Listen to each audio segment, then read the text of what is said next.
Bem, vamos continuar a nossa conversa com o eminente médico de Campinas, do Hospital Mário Gatti, não é? E ele vai responder aquela pergunta que eu fiz no bloco anterior. O Ministério da Saúde anunciou em julho um conjunto de medidas para tentar barrar novas fraudes no fornecimento e uso de próteses e órteses nos tratamentos de saúde. Como combater esta máfia? Primeiro eu quero que ele explique o que é uma prótese e uma órtese e depois, então, o resto da pergunta. Destacar para o telespectador, inclusive, a questão a órtese são equipamentos que são usados não implantados durante a cirurgia. Por exemplo, um suporte, uma tipoia, uma muleta, isso é a chamada órtese. Sim. Tá? Já as próteses, o termo técnico é exato. órtese. Já as próteses são os materiais implantáveis, aquele que através de uma incisão é colocado dentro do corpo da pessoa e aquilo lá poderá ser permanente ou poderá ser retirado num segundo tempo. Uma prótese, por exemplo, todo mundo conhece, é a prótese de quadril, a prótese de joelho, onde esses equipamentos substituem, por exemplo, uma articulação. Sim. Sobre a questão da fraude na utilização de órteses e próteses, eu vou colocar primeiro o meu posicionamento como médico. É muito triste sabermos que existem situações como esta de profissionais médicos que participam desses processos de fraude para ganhar alguns recursos extras nos seus honorários. É muito triste. Nós, enquanto classe médica, eu posso colocar inclusive como membro da Associação Paulista de Medicina, eu trabalho na Associação Paulista de Medicina há 12 anos, nós não coadunamos com nenhuma dessas situações de desvios da prática profissional. São desvios. As máfias que foram muito divulgadas e que realmente repercutiram muito na mídia são profissionais médicos que estavam indicando de uma maneira desnecessária ou inadequada a utilização desses materiais para os seus pacientes.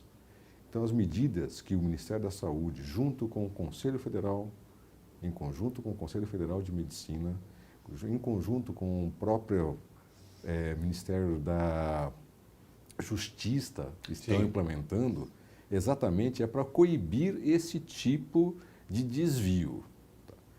E esse desvio é o desvio da chamada indicação ou superindicação de determinado material na área de saúde.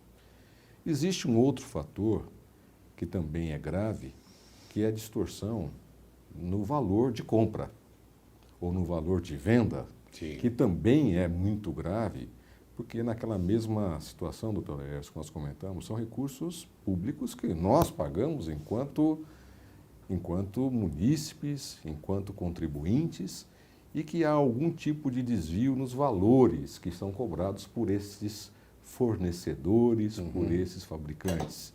E que isso também deverá ser muito equacionado, Certo. usando inclusive experiências internacionais. Então, hoje o país que mais gasta com saúde no mundo são os Estados Unidos. Sim. E lá eles têm exatamente esse problema de tabelar ou controlar o valor dos materiais, dos insumos que são usados em saúde. É verdade. Então agora, principalmente com o denominado Obamacare, né?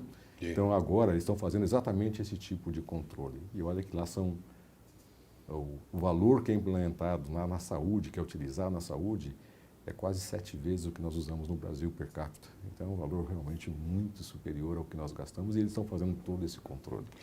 O que eu tenho conhecimento, doutor Marcos, é que a qualidade do produto brasileiro é inferior à qualidade do produto importado.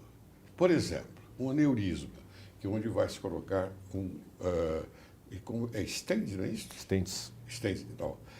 Dizem que o produzido no Brasil não é suficiente, não é? E é muito mais adequado o importado.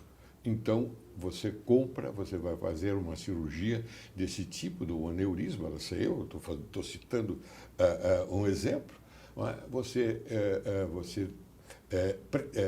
É preterido o produto brasileiro, nacional em detrimento do produto estrangeiro, que a qualidade é superior. Isso procede? Em partes, sim. E em situações muito específicas, sim. Hoje, com a globalização que existe no mundo, Sim. isso deixou de existir na maior parte, deixou de ser verdadeiro na maior parte das vezes, porque é uma grande troca de tecnologia, né, de informações tecnológicas. Agora, existem situações que toda uma empresa tem todo um processo chamado de P&D, de Programação e Desenvolvimento. Ele investe milhões, às vezes bilhões de dólares para desenvolver um determinado produto e que realmente fez com que ele tivesse um nível de excelência. E nessas cópias que são feitas, não estou dizendo a nível Brasil, estou dizendo inclusive materiais de outros países, né? Por exemplo, materiais indianos, materiais chineses, não tem toda a qualidade de quem desenvolveu aquele produto. Sim, existe uma realidade, mas nós temos também no Brasil materiais de excelência que nós exportamos e que nós não só desenvolvemos com o nosso P&D, com a nossa Programação e Desenvolvimento, mas que também incorporamos a tecnologia externa. Agora, o que não é possível que um material que lá fora custa $1.000 seja comercializado no Brasil por 7, 8, 12 mil dólares, o mesmo material. Isso já está dentro da resposta daquela pergunta que eu fiz. Exato, exatamente. Mas será que também não é justo dizer que se aproveitam dessa situação para depreciar o produto nacional? Doutor Laércio e telespectadores, né? Sim, é uma parte também de verdade com relação a isso, né? O interesse econômico muitas vezes é maior. Eu não sou médico. Se o médico diz para mim o seguinte, olha, eu vou colocar uma prótese em você, não vou colocar a nacional porque a nacional não é boa, então eu vou colocar uma estrangeira e você vai ter que pagar tanto. A minha cabeça, doutor Marcos, sinceramente falando, como uma pessoa comum, um paciente, não é? Um paciente, a minha cabeça vai funcionar no sentido de querer o melhor. Exatamente. Não é? Então, eles se aproveitam dessa tática, vamos dizer assim, ou melhor, dessa estratégia. Perversa. Perversa. Muito perversa.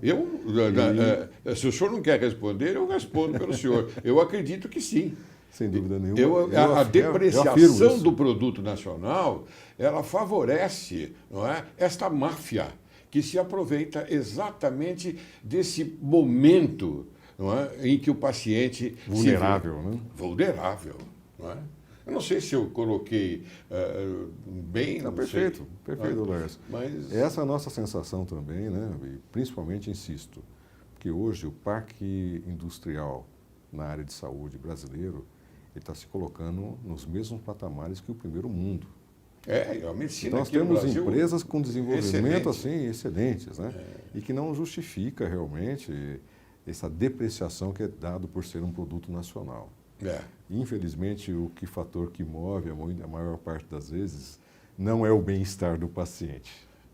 O que move muitas vezes, infelizmente, é a questão econômica.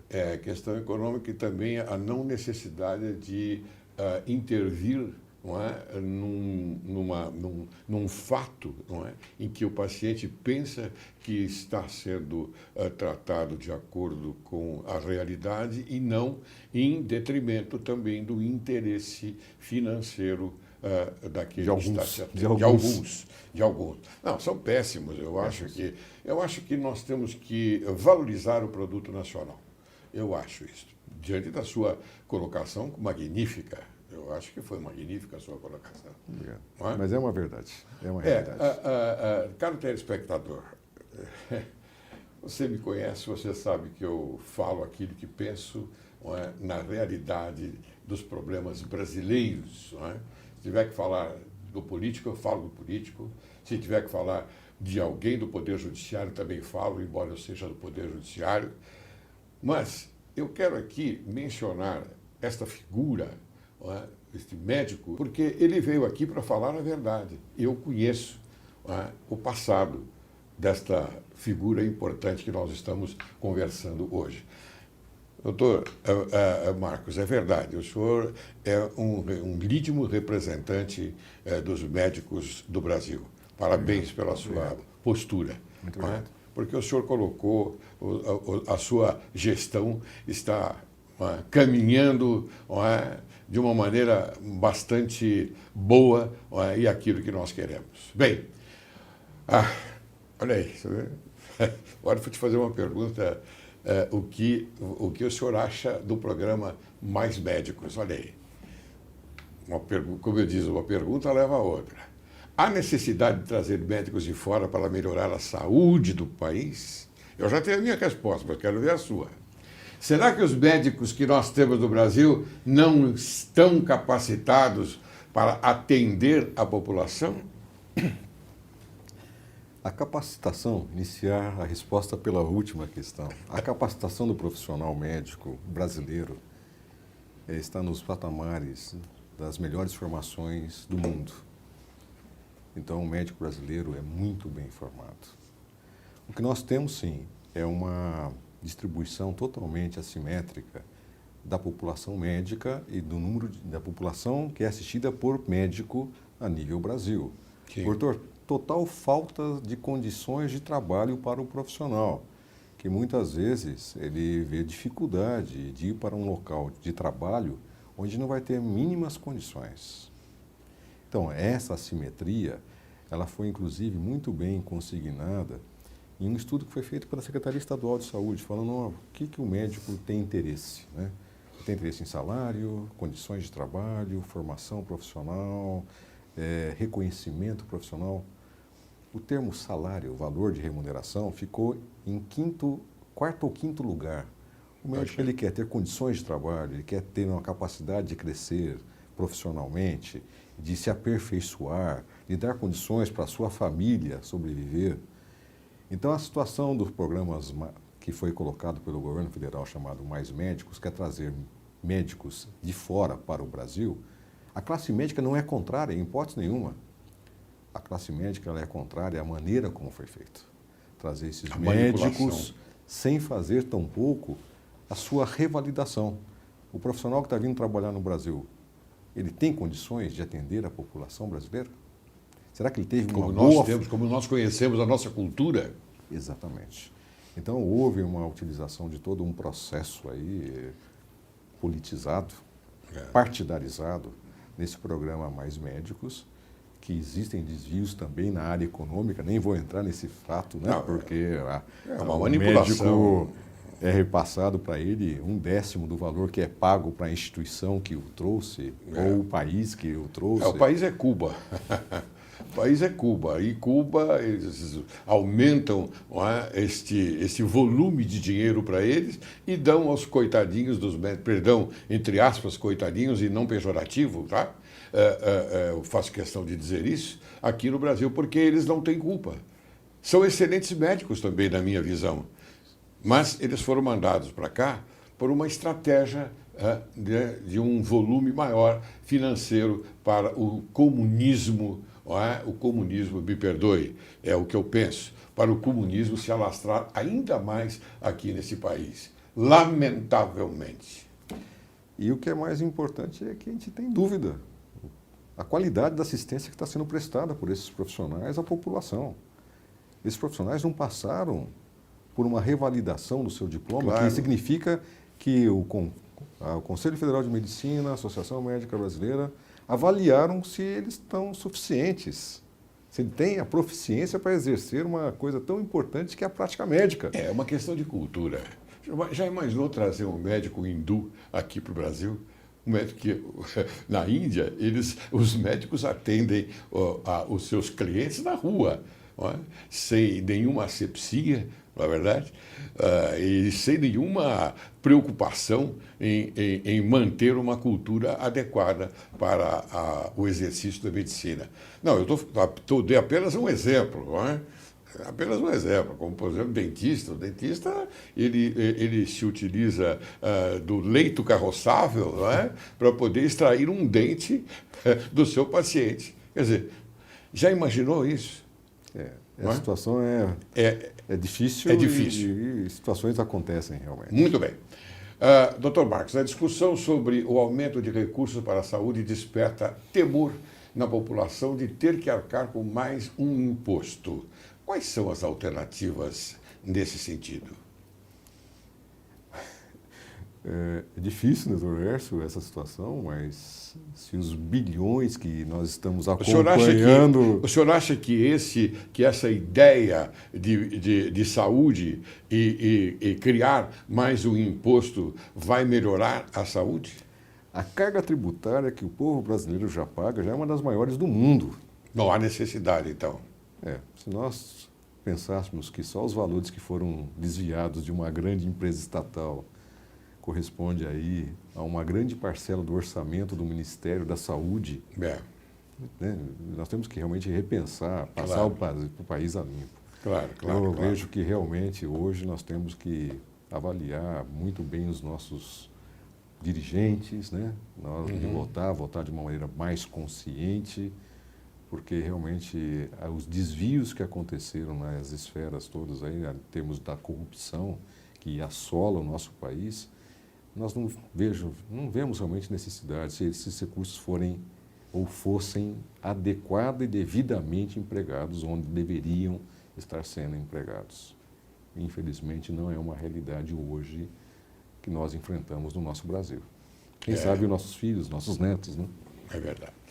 Bem, doutor, bom, antes de eu fazer uma pergunta para o senhor, é uma coincidência muito grande, porque recentemente eu fiz uma palestra aqui no Tribunal de Justiça, recepcionando os alunos de uma faculdade de Campinas, a Undissal. Universidade Salesiana. A Universidade Salesiana, exatamente. Alunos maravilhosos. Não é? Eu tive uma grande satisfação de recebê-los aqui pelo Tribunal de Justiça. Mas é uma coincidência, porque hoje eu recebo o senhor e nós estamos aqui tratando da área médica. Bem, quais são as ações que devem ser tomadas para melhorar a saúde pública neste país?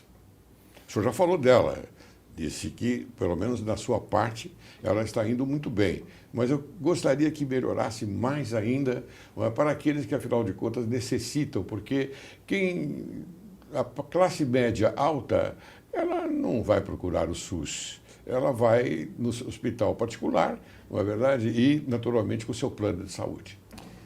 Apesar de que no Hospital Mário Gatti nós atendemos, apesar de ser um hospital público, nós atendemos cerca de 15%, dependendo da época, 25% de população que tem planos de saúde, Dr. Laércio. É verdade? Porque o hospital ele é referenciado, né? Então a população sabe que na área de trauma, por exemplo, se o senhor perguntar para qualquer pessoa que mora na região de Campinas, se sofreu um acidente, onde que leva? Leva para o Mário Gatti. Tá? Agora, sem dúvida nenhuma, essa questão de qual é a alternativa, qual seria o caminho das pedras. Eu não tenho a pretensão de apontar grandes soluções, mas eu passaria basicamente por 3 pontos muito específicos. A primeira chama-se gestão. É necessário realmente trazer uma melhor gestão para a utilização desses recursos. Segundo, investimento. É preciso maior parcela de investimento na área de saúde. O valor que hoje nós temos está muito aquém daquilo que seria a necessidade. E terceiro, capacitação profissional. É preciso capacitar cada vez os nossos profissionais para que eles possam atuar da melhor maneira possível, cursos de treinamento, avaliação periódica de desempenho, tudo isso poderá trazer com que esses recursos sejam melhor utilizados. Reportando até aquela pergunta anterior, é preciso aumentar impostos? Na minha ótica, não. Na minha ótica, é preciso investir mais, utilizando os recursos que, infelizmente, foram perdidos aí no nosso caminho. Claro. E outra coisa, a Ordem dos Advogados do Brasil, ela mantém um exame de ordem. O senhor acha que seria interessante, não bastasse aquele período de residência do médico, não é? Um alongamento para que ele se adaptasse melhor ao regime médico? O profissional médico hoje, durante a sua formação, são 6 anos de formação profissional, e depois disso ele faz como se fosse uma pós-graduação, que é o seu período de residência médica ou especialização, e essa residência é em torno de 3 a 7 anos de especialização. A neurocirurgia, por exemplo, são 7 anos de especialização. Agora, o Conselho Regional de Medicina do Estado de São Paulo implantou já há 3 anos, e agora está sendo o 4º ano de implementação, um processo de avaliação do oriundo daquele que está saindo da faculdade de medicina. Então, é uma prova de avaliação de qual foi a condição de sua formação. Certo. Não é como é o caso do OAB, que a partir daquela prova terá ou não a sua OAB registrada, ou então terá o seu CRM. O exercício profissional depende daquele momento. Certo. Mas pelo menos pode direcionar para onde precisa maior investimento, de que maneira que deve ser trabalhado, quais as instituições devem ser melhor trabalhadas. Realmente, faculdades de excelência, mas temos também aquelas que não cumprem com o seu papel adequado. Então, doutor Pimenta, gostaria que o senhor esclarecesse para a população o caso do Zika vírus e sua relação com a microcefalia. O Zika vírus é um tipo de vírus que é transmitido pelo mesmo mosquito que transmite a dengue e que transmite a chikungunya, que são duas doenças semelhantes e que são transmitidas pelo mesmo mosquito. Tá? Infelizmente, o que foi detectado a nível do Nordeste e agora está sendo ampliado esse processo, que a gestante que tem a doença, que tem a inoculação do Zika vírus pelo mosquito, ela poderá fazer com que o seu nenê desenvolva uma alteração na parte cerebral, na parte do crânio. De diminuição do crânio, né? Exatamente. Esta é a chamada pequenocefalia, que é a cabeça, tá? Então, hoje, infelizmente, ficou comprovado a relação da paciente gestante que tem ou que adquiriu a doença Zika com a microcefalia. Isso acontece principalmente durante os primeiros 3, 4 meses de gestação. É onde é realmente um processo maior.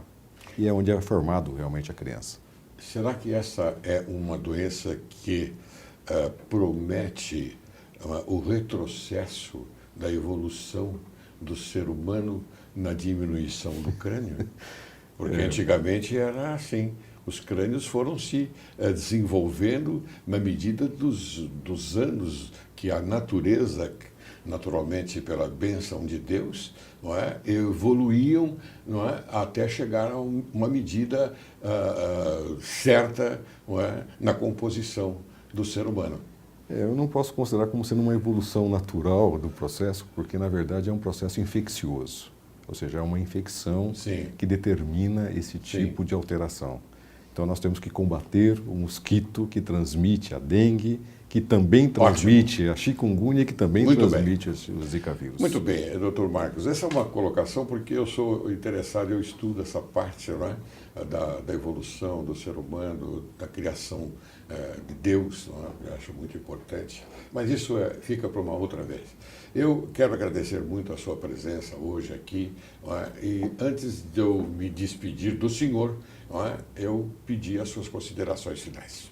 Então, Laércio, prazeroso também conversar com o senhor, conversar com o telespectador com relação às possibilidades de gestão, divulgar o trabalho que está sendo feito dentro da minha instituição, do Hospital Mário Gatti, agradecer o apoio de toda a minha diretoria, o apoio inclusive do próprio prefeito de Campinas, que me trouxe realmente para esse processo, e de todos os nossos colaboradores, os servidores que trabalham no Mário Gatti, a população reconhece realmente como sendo de muita capacidade.